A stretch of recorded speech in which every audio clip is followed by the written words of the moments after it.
जळगाव जामोद तालुक्यातील आसलगाव येथील जिल्हा परिषद शाळेत 10वीच्या विद्यार्थ्यांना सर्व विषय शिकवण्यासाठी एकच शिक्षक असल्याने आणि 6 शिक्षकांची पदे ही अनेक वर्षापासून रिक्त असल्याने विद्यार्थ्यांचे शैक्षणिक नुकसान होत आहे।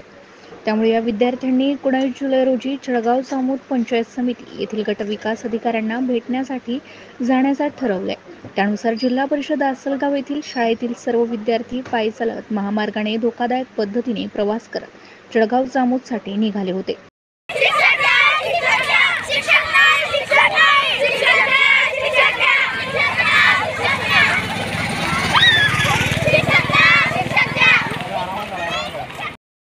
गेल्या अनेक वर्षापासून जिल्हा परिषद आसलगाव येथील शाळेत रिक्त पद आहे। सध्या 10वी या वर्गासाठी स्वतः मुख्याध्यापक सर्वच विषय शिकवत असल्याने इतर विषयांसाठी शिक्षक नाही। त्यामुळे संतप्त झालेल्या विद्यार्थ्यांनी गट शिक्षण अधिकारी यांना भेटण्यासाठी जळगाव जामोद येथे पायी मोर्चा काढला होता। आसलगाव ते जळगाव जामोद हे 6 किलोमीटरचे अंतर पायी चालत पंचायत समितीमध्ये विद्यार्थ्यांनी ठिय्या मांडला होता। तुम्ही 2 महिने करता घ्या, आम्ही 2 महिने करता आमच्या गावात बोलवले। त्याच्यानंतर काय झालं? हे लेखी स्वरूपात दिला जाईल तेव्हा होऊन जाईल। आम्ही आतापर्यंत सर्व निवेदन दिलेले आहेत, पण या एकही निवेदनावरती आतापर्यंत शासनाने कुठलीही ऍक्शन घेतली नाही। आम्हाला सांगण्यात आलं की टेम्पररी शिक्षक घ्या आणि टेम्पररी शिक्षक घेतल्याच्या नंतर आम्ही शिक्षण समितीने जे शिकलेले क्वालिफाईड मुलं होते त्या मुलांना आम्ही शाळेवरती रुजू केलं। त्यांना 2-3 महिने आम्ही लावून घेतलं शाळेवरती। त्याच्यानंतर परत त्यांना 3 निवेदन दिले। आतापर्यंत 1 महिना झाला शाळा सुरू होऊन, आतापर्यंत कुठलाही शिक्षक आम्हाला मिळालेला नाही।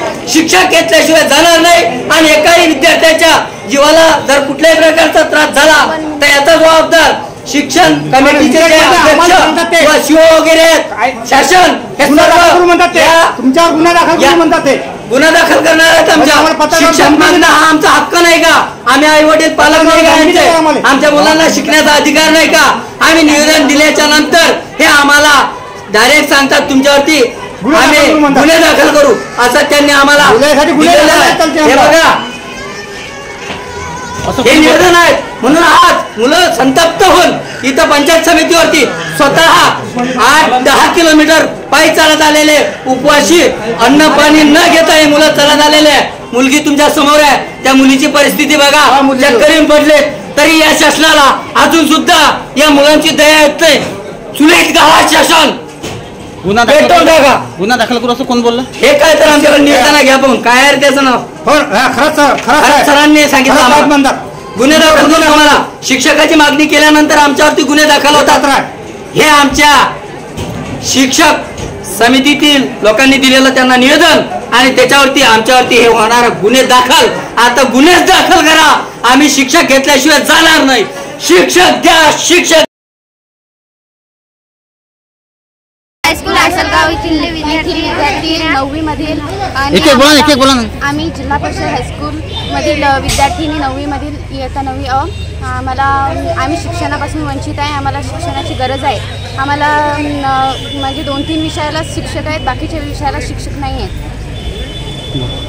आणि आमचे विषय इतके आहेत की आम्हाला त्याला शिक्षण नाही आहे आणि बस आम्हाला शिक्षक पाहिजे। तुम्हाला 6 शिक्षकाची मागणी असताना आज 4 शिक्षक मंजूर केले, याच्यावर काय मत आहे? नाही, आम्हाला 6 शिक्षक पाहिजे। 4 शिक्षकांमुळे आमचं काहीच भागणार नाही। आम्हाला टोटल 10वीला 8 विषय आहेत आणि 8 विषयाला फक्त 2 शिक्षक शिकवायला आहेत। ते 2 शिक्षक फक्त पॉवर आणि ॲग्रीचे आहेत, तरी ते आम्हाला दुसरे विषय शिकवत आहेत। तर आम्हाला पूर्ण 10वीला 10 शिक्षक हवे आहेत आणि 10व्या सगळ्या आमच्या शाळेला टोटल 10 शिक्षक हवे आहेत। प्रत्येक वर्गाला 1-1 शिक्षक आणि प्रत्येक विषयाला 1 शिक्षक हवा आहे। जोपर्यंत आम्हाला शिक्षक मिळत नाही तोपर्यंत आम्ही इथून हलणार नाही। आज ते 4 तज्ञ शिक्षक पाठवत आहेत।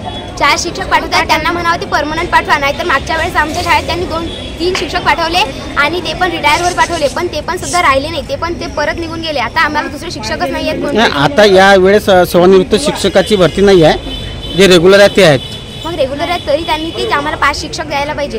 5-6 आज 4 देणार आहे आणि त्यांनी 8 दिवसाची आपला 2 शिक्षकाची नाही आम्हाला 8 दिवसात नाही, आम्हाला तोपर्यंत आम्हाला आजच पूर्ण शिक्षक पाहिजे, तोपर्यंत आम्ही इथे हलणार म्हणजे जोपर्यंत 7 शिक्षक तुम्हाला नियुक्त केले जातात तोपर्यंत तुमचं आंदोलन आमचं यावेळेस लास्ट इयर आहे। मग आता आम्ही कसा काय अभ्यास करायचा? आमचे पेपर यंदा बोर्ड आहे आम्हाला आणि आम्ही इथून आसलगावपासून इथपर्यंत पाहिजे तोपर्यंत आम्हाला जोपर्यंत आम्हाला शिक्षक मिळते तोपर्यंत आम्ही इथं हलणार नाही।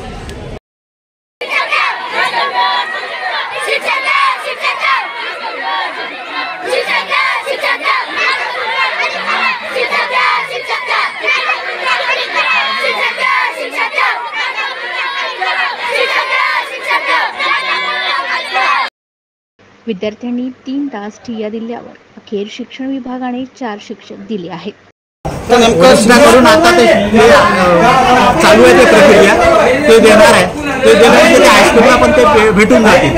तोपर्यंत माझ्याकडे जर काही कुठे सापडतात का तसे शिक्षक नाही आहेत आपल्याकडे हायस्कूलसाठी, पण तरीही कोणी क्वालिफाईड लोक असले तर तिथले काढून मी तुमच्या तिथे टाकून. सर, विद्यार्थी पालकांनी आता आक्रमक भूमिका घेतल्याच्या अगोदर याचं नियोजन का नाही झालं? याचा अगोदर गावकऱ्यांनी सुद्धा निवेदन तिकडे दिलेलं आहे. मी सुद्धा याचा तोडगा का नाही निघला? शेवटी आक्रमक आंदोलन करावं असं वाटतं. कारण हे होतं की आपल्याकडे आता पवित्र पोर्टलचे लोक येणार होते, म्हणून साहेबांनी सांगितलं की बस 8-15 दिवस तुम्ही थांबा आणि ते लोक आले की लगेच आपण त्यांना टाकून देऊ. आता आजच ते लोक या ठिकाणी जॉईन झाले आणि ते जॉईन होताबरोबर ते आपण तिथे टाकले. याही अगोदर मी काल संध्याकाळी सरपंच साहेबाशी बोललो, आसलगावच्या शाळा व्यवस्थापन समितीच्या अध्यक्षांशी बोललो. त्यांना पण सांगितलं की उद्या मी तुमची व्यवस्था करून देतो, म्हणजे आज तुमची व्यवस्था करून देतो. आज येताबरोबर म्हणजे मला ते अगोदरच समजलं की ते मोर्चा येऊन राहिला. मी लगेच निघलो आणि ते आदेश करून दिले. तर आता नेमकं यांना तुम्ही लेखी आश्वासन का देता? मी त्याच्या इथे माझ्याजवळचे हे 3 शिक्षक टाकले. आणखी पाहतो आपल्या इथे 3 शिक्षक सर आता जॉईन झाले का? शाळेवर हजर झालेले आहेत ते शाळेत. तेव्हा ते हायस्कूलला गेलेले आहेत. ते मुख्याध्यापकाशी फोन लावा. केव्हा झाले? आता आजच 11 वाजता. आतापर्यंत काय झाले? त्यांचे आदेश आपण केल्यावरच झाले. म्हणजे यांचा मॉब आल्यानंतर तुम्ही आदेश काढले? नाही, आदेश मी आजच काढणार. कारण नेमकं याच्यावर काय तोडगा निघते? आपल्या इथे आता पवित्र पोर्टलचे शिक्षक आलेले, यांच्या हायस्कूलला प्राथमिकला 3 शिक्षक पाहिजे होते. ते प्राथमिकचे 3 शिक्षक आपण त्यांना दिलेले आहे, आदेश केलेले आहे. आता माझ्याजवळच आदेश आहे. आणि हायस्कूलसाठी आणखी जे 2 शिक्षक पाहिजे, त्या शिक्षकाची मी आता व्यवस्था पाहतो इकडून कुठे ते तितके क्वालिफाईड लोक आपल्या इथे आहेत. प्राथमिकमध्ये जिथे असतील ते मी तिथून काढून तिथे टाकतो. या उपरही मी माननीय शिक्षणाधिकारी साहेबांना त्यांच्या लक्षात हे आणून दिलेलं आहे. त्यांना आणखी शिक्षकांची मागणी त्यांच्याकडे केलेली आहे. ते आले म्हणजे ते पण मी तिथे टाकतो. सर, तुम्ही सीओ साहेबांशी काही बोलले काय? हो, सीओ साहेबांशी बोलणं झालं. सीओ साहेबांनी सांगितलं की मी ईओ साहेबांशी संपर्क करतो आणि या संदर्भातला तोडगा काढतो. नेमका तोडगा केव्हा निघेल? ते आता त्यांच्याशी बोलतील. लेखी आश्वासन त्या शिक्षक शाळेत केव्हा पोहोचतील हे सांगा. त्याला 1 दिवस तरी लागेल, कारण आताच्या आता शिक्षक तिथे झाले. 1 दिवस तरी लागेल. उद्यापर्यंत ते काम करून घेईल. माझ्याजवळ जे आहेत शाळेत शिकवण्यासाठी पूर्ण वेळ शिक्षक दिल्याने विद्यार्थ्यांनी माघार घेत आपले आंदोलन मागे घेतले आहे. MCN न्यूज मराठीकरिता संजय दांडगे. व्हिडिओला माहित आहे की यायनं 3-4 निवेदन दिले असेल गावाल्याने, जिल्हा परिषद वाल्यानं.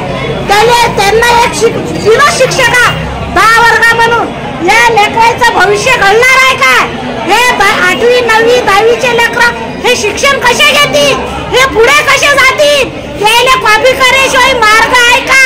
हे राज्य सरकारनं मुख्यमंत्र्यांना ऐकायला पाहिजे व शिक्षकाची भरती करायला पाहिजे असे मी त्या मुख्यमंत्र्याला निवेदन मध्ये सांगत आहे. आणि जो 5 दिवसाचा आठवडा दिलेला आहे, एक कर्मचारी पंचायत समिती तहसील मध्ये नाही. सगळ्यांना दौरे टाकले, सगळे काय पा, कोणी म्हणते बुलढाणा, कोणी म्हणते वावराचा, कोणी म्हणते खेळलेल्या. असे हे अधिकारी कर्मचाऱ्यांचा शुक्रवारचा दिवस असते आणि शनिवार रविवार सुट्टी असते. हे 4 दिवस ऑफिस करतात. हे मुख्यमंत्री आणि राज्य सरकारला समजायला पाहिजे आणि शिवसाहेब बुलढाण्याच्या कलेक्टर साहेबांना समजायला पाहिजे की याची निविदा काढून कर्मचारी कोण हजर राहते कोण नाही याचा तपशील घेतला पाहिजे अशी मी सगळ्यांना विनंती करतो. आणि या मुलासाठी शिवसाहेबांना ताबडतोब शिक्षकाची भरती केली पाहिजे. मी हात जोडून सगळ्यांना